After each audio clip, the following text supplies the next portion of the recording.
여러분은 지금 균형 잡힌 시사 김태현의 정치쇼를 듣고 계십니다.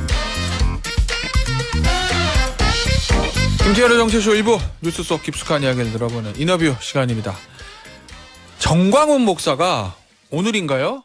기자회견 열어서 국민의힘과 결별하겠다 이렇게 얘기한다고 하는데 이것 관련해서 여당 지도부의 입장 한번 들어보도록 하겠습니다. 오늘은 국민의힘 김병민 최고위원과 함께합니다. 안녕하세요. 네, 안녕하세요. 반갑습니다. 정치권이 바람 잘 날이 없습니다. 국민의힘도 그렇고 민주당도 그렇고. 좀 희망을 줄 수 있는 뉴스가 많아야 되는데 네. 더 노력하겠습니다. 저희 아침에 청취자분들 문자 들어오는 거 보면은 여당 지지자분인지 야당 지지자분인지 저희가 알 수는 없지만 정치권 소식만 들어보면 저희 한숨 나와요 이런 문자가 너무 많거든요. 네, 오늘 동아일보 1면에 보니까 정치 실종이라는 기사가 있던데 반성하고 있습니다. 맞아요. 저 동아일보 1면에 정치 실종 그러면서 여당, 야당 그리고 대통령실까지 전부 다 하나씩 문제를 안고 있고 지지율이 하락하고 있다. 이거 어떻게 할 거냐라는 어떤 좀 제목이 헤드라인이었는데 이따가 이상민 의원 나오시면 또 이 얘기 좀 여쭤봐야 되겠습니다. 열심히 해주시기를. 예, 대기실에서 손잡고 같이 반성했습니다. 그래요? 알겠습니다. 어제 세월호 참사 9주기 추모 행사인데 예. 김기현 대표가 어제 참석을 했고 그리고 김기현 대표가 19일에 예정됐던 박근혜 전 대통령 예방 일정은 완전 취소가 아니고 좀 미룬다는 거죠? 예, 아마 예. 수년이 된 거로 알고 있고요. 예. 그리고 공식적으로 언제 간다 이런 얘기가 나왔던 건 아니기 때문에 4.19 기념식에 아마 대거 참석을 할 예정인 것 같습니다. 그 4.19가 갖고 있는 우리 대한민국의 민주화의 상징성이 있지 않습니까? 지난날 이제 4.3 추념식에 참석하지 않았던 걸 두고 여러 가지 가진 억측들이 나왔는데 할 수 있는 주요 우선순위 중심으로 참석하는 행보를 보이겠다는 것 같습니다. 근데 박근혜 전 대통령 예방 날짜가 원래 4월 19일이라는 거였잖아요. 근데 이제 그걸 수년하고 4.19 행사에 참석한다는 거는 뭔가 정치권에서 나오는 집토끼 산토끼, 네. 보수층 준도층, 여기서 보수층 다잡기 이거보다는 좀 중도 외연 확장을 노린다 이렇게 해석해도 되는 거예요? 정치 해석은 자유입니다만은 우선순위를 먼저 따지는 것이 중요하다 생각하고요. 박 전 대통령과의 만남 같은 경우는 일정을 조율할 수 있는 거지 않습니까? 꼭 4월 19일에 만나야 되는 건 아닐 것이고. 그렇죠. 예, 그러니까 아마 대한민국 민주화에 관련된 중요 행사에 꼭 참석하겠다는 의지를 보이고 있다. 이렇게 보시면 좋을 것 같습니다. 박 전 대통령 얘기 나온 게 하나 더 여쭤볼게요. 지금 박 전 대통령의 공식 외부 행사 동아사 방문 이후에 언론에서는 박근혜 전 대통령 주변 사람들이 내년 총선 때 특히 출마할 거네 마네 이런 얘기들 나오는데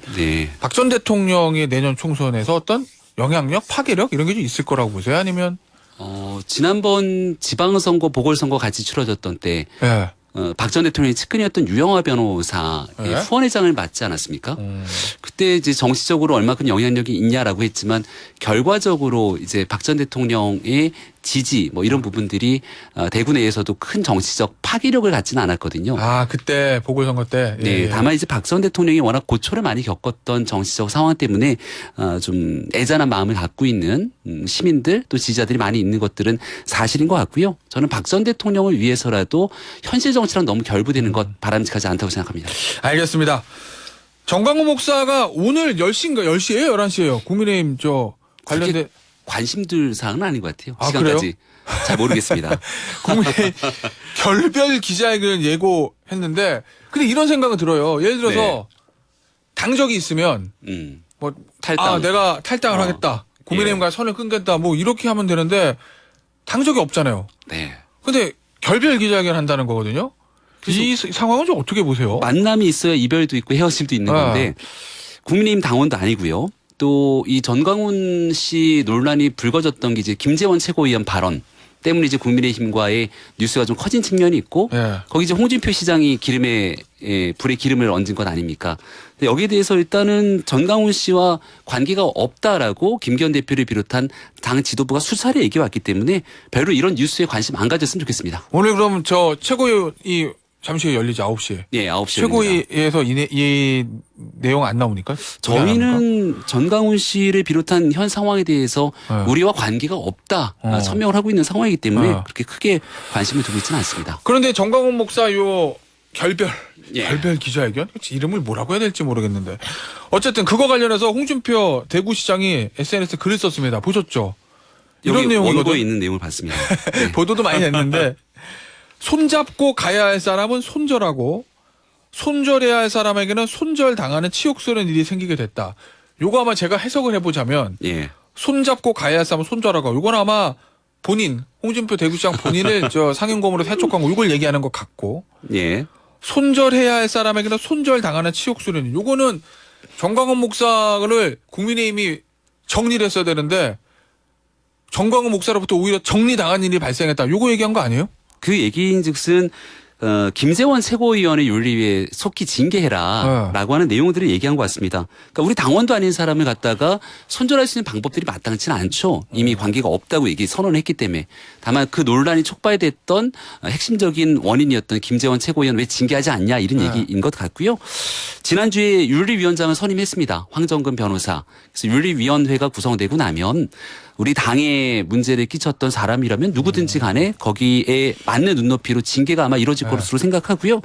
또 손잡고 가야 될 사람 손절했다고 하는데 국민의힘에서는 홍준표 시장에 대해서 항상 같이 함께하고 있는 우리의 동지지 손절해야 될 대상으로 생각한 사람은 아무도 없을 겁니다. 근데 이제 김기현 대표하고 지금 뭐 홍준표 대구시장하고 사이가 썩 이렇게 원활한 것 같지는 않아서. 여기에 글을 쓰실 때도 이사야가 내일 기자회견한다는 걸 보니 이런 표현이 이제 김기현 대표를 겨냥한 발언처럼 비춰지잖아요. 그러니까 당의 어른이고 또 대구시정을 돌보고 있는 굉장히 중요한 역할을 하고 있기 때문에 아마도 하고 싶은 말씀이 많을지 모르겠으나 당에 대한 애정이 우선일 거라 생각합니다. 그 보수 언론 같은 곳에도 사설 보면 그런 취지 얘기들이 나오잖아요. 예를 들면 김지현 최고위원에 대한 뭐 징계든 예. 아니면 김기현 대표가 정광훈 목사와 정광훈 목사 따르는 사람에 대한 강한 통의 어떤 경고든 그런 것들을 좀 이른 시기에 좀 세게 정확하게 강하게 이렇게 정리를 했어야 되는 건데 지지부진하고 있다가 정광훈 목사가 먼저 국민의힘에 관련된 기자회견하는 이런 상황까지 온 거 아니냐. 이런 일각의 지적에 대해서는. 전광훈 목사는 사실상 아무 관련이 없기 때문에 이들이 어떤 일들을 하고 이들이 어떤 메시지를 내는지를 우리가 관심 들 이유는 없다고 봅니다. 수많은 얘기들을 쏟아내는데 그때마다 우리가 거기에 반응할 이유는 없는 것이겠죠.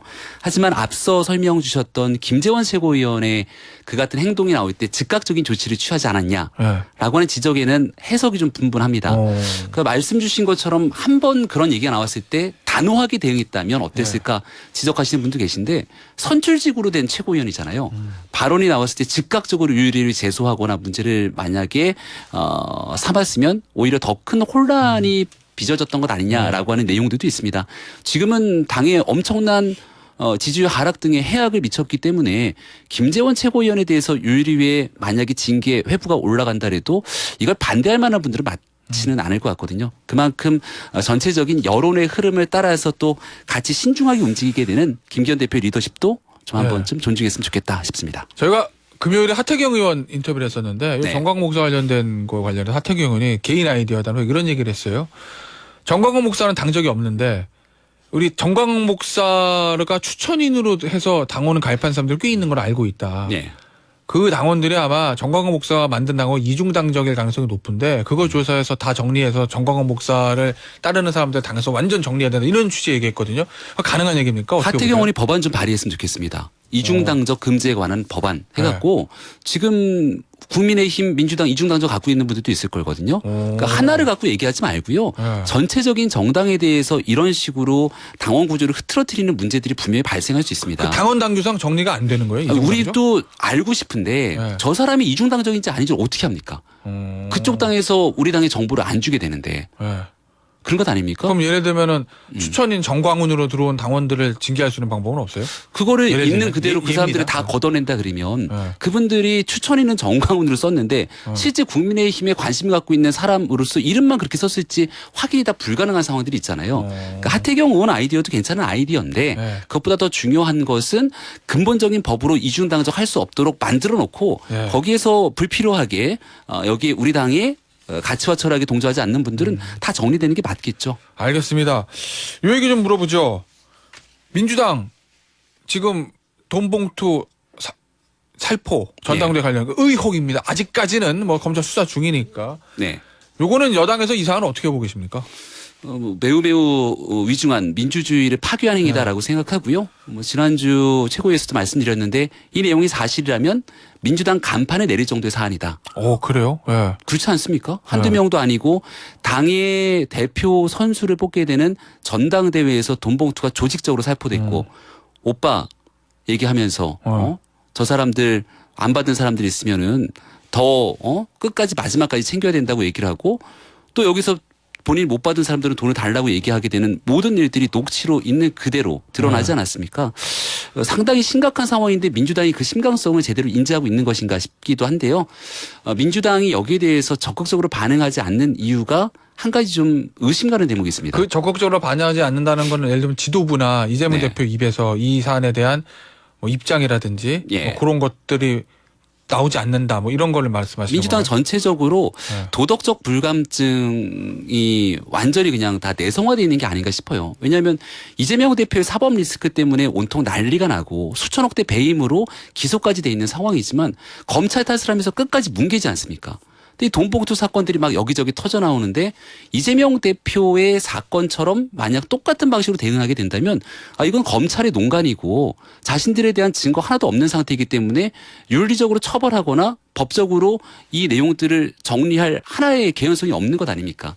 그러니까 이재명 대표 사건에서부터 민주당이 대응에 완전히 꼬여져 버렸기 때문에 이게 국민적 눈높이에 어긋난 상황임에도 불구하고 선뜻 제대로 된 대응이 나서지 못하는 것 아닌가 싶습니다. 이 문제를 국민의힘에서는 어떻게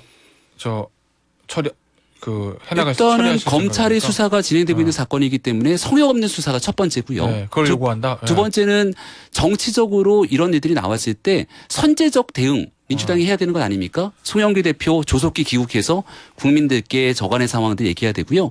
지금 막 20명씩 얘기들 나오잖아요. 다른 사람은 몰라도 돈봉투를 건넨 사람과 돈봉투를 받은 사람은 알 겁니다. 이쯤 되면 민주당 의원들이 나와서 자기 고백해야 되는 거 아닙니까? 그 일부 언론 보니까 여당 일부에서 뭐 국정조사 얘기도 나온다던데 네. 실제 지도부에서도 논의되는 내용입니까? 국정조사를 한다는 것은 사법기관에 대해서 실질적인 수사가 제대로 이루어지지 않다 보니 네. 거기에 대한 내용들을 국회로 끌고 오겠다는 내용으로 보이게 되는데요. 사법기관의 철저한 수사가 우선이고 항상 국정조사를 얘기하게 되는 거 이제 민주당이 관련된 사건들을 회피하기 위한 과정으로 또 써먹는 경우들도 있거든요. 예. 일단은 민주당이 이 내용들에 대해서 자성 어린 국민들께 어떤 고백들을 쏟아내는지를 봐야 될 것이고요. 수사기간이 조금 빨리 속도 냈으면 좋겠습니다. 그리고 송영길 대표가 조속히 예. 빠른 시일 내에 귀국을 해야 되겠죠. 어때요? 이 사건의 결말이 어떻게 될 거로 보세요? 뭐 일각에서는 뭐 이걸로 완전히 민주당의 총선 앞두고 하태경 의원도 좀 그런 금요일 날 얘기를 했거든요. 이 사태를 가지고 민주당이 완전히 총선 앞에 물갈이 되면 그러면 국민의힘이 총선에 좀 더 어려워질 수 있다. 물갈이 되는 게 뭐 이런 또 개인적인 전망도 내놓던데 이 사건의 끝은 어떻게 될 거로 보십니까? 정치공학적인 전망들은 국민들께 그렇게 큰 뭐라 그러죠? 감동을 주지 못할 거라 생각하고요. 일각에서는 그러지 않습니까? 이재명 대표가 있기 때문에 국민의힘이 뭐 버틴다. 이런 식으로 이재명 대표의 문제를 우리가 정치공학적으로 접근하는 것처럼 얘기하는데 저는 절대 그렇게 생각하지 않습니다. 참고로 지금 있는 이재명 대표 지도부나 그리고 이런 돈봉투 사건들이 있음에도 불구하고 다 뭉개면서 반사이익으로 총선을 치를 거라고도 생각하지 않습니다. 민주당은 결과적으로 국민께 책임을 질 수밖에 없을 거라 보고요. 이재명 대표를 비롯한 돈봉투 사건의 핵심적인 연루된 당사자들 정말 역사 앞에 큰 죄를 지었다는 심정으로 책임을 질 텐데 거기에 상응할 정도의 도덕적 기준을 국민의힘이 또 어떻게 가져가느냐가 굉장히 중요한 문제라고 생각합니다. 자, 하나 더 여쭤보죠. 그 신임 의전비서관 대통령실 의전비서관의 김승희 선임행정관이 승진 인사한 걸 두고 이 김승희 선임행정관이 김건희 여사랑 가까운 사람이다. 뭐 대학원 동기다. 뭐 측근 인사 아니냐. 뭐 이렇게 야당 쪽에서 비판이 좀 있는 것 같던데 네. 그 문제는 어떻게 보시나요? 가까운 인사는 맞는 것 같고요. 예. 그 과거에 있었던 기본적인 그 인간관계들이 있기 때문에 근데 대통령 선거 때를 기준으로 보게 되면 선거 때는 윤석열 대통령과 관계가 있는 사람 또 우리 당에서 같이 함께 인연을 맺고 있는 여러 사람들이 모여서 캠프를 구성하지 않았습니까? 저도 대변인 활동하면서 김승희 당시 대표라고 불렀던 것 같은데 네, 김승희 대표랑도 홍보에 관련된 여러 가지 일들을 함께 했는데 일 꽤 잘하더라고요. 네. 그리고 문제는 만약에 이 인사가 누구랑 가까웠는가 보다 첫 번째 전문성이 떨어지는가 두 번째는 도덕적 기타 등등의 흠결이 있는가가 핵심적인 내용일 텐데 현재 나와 있는 내용 속에서는 이 누군가와 가깝다라고 하는 내용의 지적 말고는 다른 지적들은 없는 상태잖아요. 예를 들어 탁현민 과거의 의전비서관 같은 경우는 남자 마음 사용 설명서인가요? 그 책에 대한 여성 비하 때문에 여가부 장관의 거친 질타가 있었지만 끝끝내 임명했던 것들이 논란이 됐던 거고 예. 그런 측면에서 바라보건데 누구와 가깝다를 떠나서 정확하게 전문성 혹은 이 사람이 도덕성에 대한 결여 이런 게 있다면 지적하는 것이 우선돼야 되지 않을까 싶습니다. 알겠습니다. 오늘 인터뷰는 시간 관계상 여기서 마무리해야 될 것 같습니다. 지금까지 국민의힘의 김병민 최고위원이었습니다. 감사합니다. 네, 고맙습니다.